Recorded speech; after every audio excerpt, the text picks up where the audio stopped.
Sikula sumulula byonne byansibo wedda sinsitira nyiga abalungi mwenna mwekumire ku NEKOZ TV. You know what it is. Subscribe olabe ebisingawo ne original Benja tobasubwa.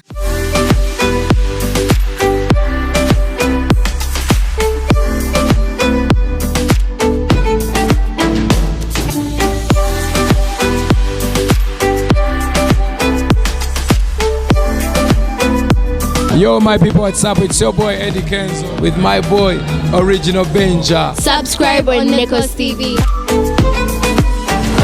Mbaniriza bana Uganda batula bano ku NEKOZ TV amanya agange nze Original Benja iranga buterevu nze wano nakulwalira mbenga nkutusako updates ez'omuyimbi waffe wakabita Rema Namakula enyonza ye Uganda muku bayimbi wana Uganda betusenga okuwomerwa amalobozi gawe muku bakyala bakyasinze okuyimba wana Uganda ngate buterevu nze ku updates kyakigena maaso mu bulamu bwa Rema Namakula emabega kawo nabawako komboze kwatagana ku muyimbi waffe wakabi bamuyita Rema Namakula nabagamba nti kati agenze mu studio kubanga akola ki akola ate atufumbira oluyimbo olupya right about now. Yes, Rema Namakula yavuddeyo oluyimbo olupya yarutadde.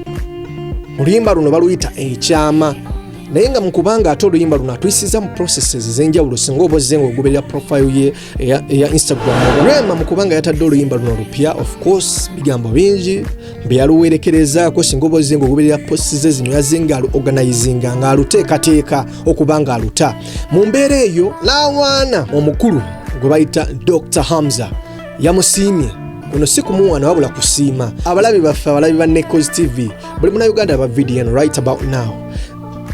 Kyenjagala okugamba bw'oba olina omuntu gw'oyagala it's better no appreciating nga tannafa osegeera oba nga tannakuvaako. So n'olw'ensonga eyo Dr. Hamza Rema Namakula yamu appreciating nze ngenda banku bulira maaso awo yamu appreciating nze mu ngeri etya yamwebaziza atya yamusiimya atya yamuwaanya atya ngenda bakikuwaawo naye nga tanaba kubanga atuukeyo yonna Rema Namakula waba tannapostinga kintu kyonna asooka neyeetegeka ng'omuyimbi neyetegekera page ye namanya nti kati kino kigenda okuteekayo n'asunsulamu ebigambo byagenda okwogera n'asunsulamu ebifaananyi byagenda okukusayo ba video yonna asooka n'agyekennenya kati posti ze zino zazaakola azekenenyeza bulungi. Of course emabega kawo Rema yasoose n'atupostingirayo ka video nga akola akapera oba vocals yasoose n'ayimbamu nga atendereza Mukama oshegera n'agamba it's all about God's grace. Mukama yamubeereddewo mu byonna n'ajja n'atuwa akapera kana akapera kansooke nkakuweeko nzije nkutwale wali ku kinyusi ky'oluyimba lwennyini Eykyama lwe yatadde. I needed your grace more than I thought I ever would. You forgive more than I thought you ever could. I was stronger in my head, but truth is I need your grace. I need your grace, Lord, I need your grace, grace, I need your grace, I need your grace, Lord, I need your grace. Akapera omuyimbi waffe wakabi bamuyita Rema Namakula katuwadde okawulidde ate nga nange omuweerezaawo nkyali Original Benja wano ku NEKOZ TV. Rema oluyimba olupya yalutadde oluyimba baluyita Eykyama yakaluta mu ssaawa ntono nnyo oba mu ddakiika ntono nnyo. Bana Uganda right about now wenjogerera ndowooza lutuuse mu mitwalo 3 bangi balwettanidde era nga mu bbanga ly'ensembe y'oddukeberera ku lubadde mu mutwalo naye kati wenjogerera oluyingidde emitwalo 2 ndowooza ne 3 gyaka giweze. Kati mu mbeera eyo Rema ku Father's Day ate twajjaawo ne tumulabako nga aposinzeeyo bambika video ak'omukulu Dr. Hamza. Dr. Hamza buterevu yali wali nga anyumirwa ne family ye oba family yemu eyiye ne Rema Namakula yali n'abaana nga bazannyamu abaana basamba ku mupiira amal musuuza waliwo ne bubebi obulala awo bwesitaategedde. Yes of course bonna baali banyumirwa nga family ne Rema nga wali awo recording ka video ababambi bibebi byange biri ne daddi waabyo omupya Dr. Hamza namwebaza okwebaza okwensusso. Rema ng'omuyimbi waffe n'asiima Dr. Hamza okubanga amubeereddewo ebbanga lyonna okubanga amulaze omukwano okubanga abadde omusajja ow'amazima bintu bikwatagana n'omukwano. Dr. Hamza Rema yamuwaanye, Dr. Hamza Rema yamusiimye okubanga amubeereddewo n'okubanga atuuse ku nsonga y'ekyama. mabigakaawo bakola okwanjula kwabwe ffenna ensi yonna yakulaba so n'olw'ensonga eyo omukyala yamu appreciate nsonga nze ng'omuntu ngamba it's better okubanga appreciating omuntu gwoyagala si Rema yekka wabula abantu ffenna abaliyo oba inayo mama w'abaana oba inayo omusajja wo ng'akwagala oba inayo omukyala wo ng'akwagala banaye twesiime we should appreciate ourselves oshegera we appreciating omukyala wo ne mukyala wo naye appreciating ebyokola kiba far much better so Rema ku Father's Day of course yalina oku appreciating a father figure eya Dr. Hamza eri abaana be n'okubanga mwebaze okuba nti Dr. Hamza webale kunjagala si kyangu okubanga ate omusajja averi mu bbanga nakwagala bwagazi nga womanyi fa abakyala abazaalako abasajja bamanyi okujja nga yagala bya emubbiri n'abula kana yebazamuza okubanga amubeereddewo n'okubanga akyaliwo ssaawa eno tiyajja kwagala byemubbiri kubula era waali yajjera ddala kubeererawo so Rema Namakula yamusiimye ka video kolabaawo keeko ka video ak'abaana ne Dr. Hamza nga bazanya wali ku Father's Day and right about now kanka kusampulingemu katono nnyo ate neeyongere nzije ku luyimba olupya Rema Namakula lwe yatadde olunaku olwaleero.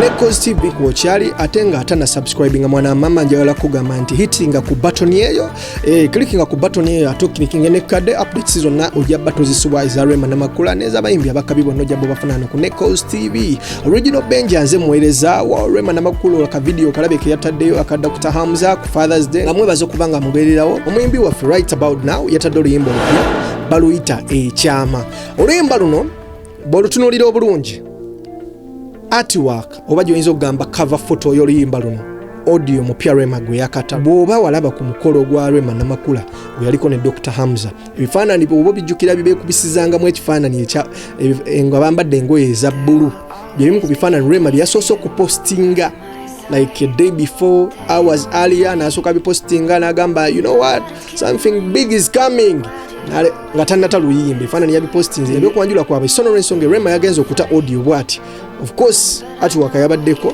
kyabadde kifaananyi kino ekyokwanjulako yaliko ne Dr. Hamza era mu mbeera eyo nze mukulaba okwange bw'owulira message eri mu luyimba luno omukyalo ono era yabadde nga yeebaza omwami we okubanga yatuuka kukyama n'okubanga basse ekyama ky'empeta nti bw'oba oyambadde empeta ku mukono ne mukyala n'omwami wo n'omwambaza empeta wali biki nkubuukinze tugenda mu mbaga ekyama muba mukisse so n'olw'ensonga eyo Rema ne Dr. Hamza batta ekyama of which ekyama mukimanyi ffenna bannayuganda tukimanyi ekyama kye batta era nga tulinze bulinzi wali mu church kibeere nga kiggalirwa ddala nga kisiiringibwa era oluyimba yalutadde oluyimba bw'oluwuliza lulina message right about now sinza ddukuwa ku channel yaffe olw'ensonga nti ebintu biri mu copyright naye ng'osobola ogenda ku channel ya Rema Namakula n'oba ng'owuliza audio n'omupya gwe yakata yes kyekigenda maaso mu bulamu bwa Rema update empya eriwo mu bulamu bwa Rema amanya nze original Benja tuli wano ku NEKOZ TV ebyakabi byonna njabba nga nsigala mbikuweereza wano ku NEKOZ TV n'olw'ensonga eyo atana subscribinga nkusaba subscribinga ku YouTube channel yaffe ate njabba nkuweerezanga updates zonna ebyakabi byonna ojja bifuna wano ku NEKOZ TV baganda bange mwebale kuba balabi balungi aba NEKOZ TV kwokyali subscribing atana subscribinga hitting ku subscription button then clicking kade mbagala nnyo bannaye buli ka video kaffe ketussaayo making sure nti at least oklikingako n'olaba Blaze tikula sumulula byonna ebyansibo wedda sinsitira nyiganyiga abalungi mwenna mwekumire ku NEKOZ TV you know what it is subscribe olabe ebisingawo ne original Benja tobasuwa.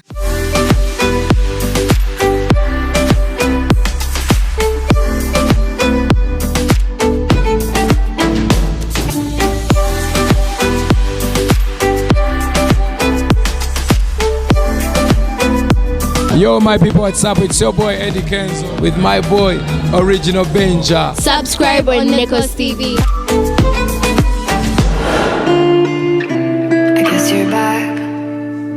Are you gonna tell me where you went? All the messages I sent with no reply. It's like that.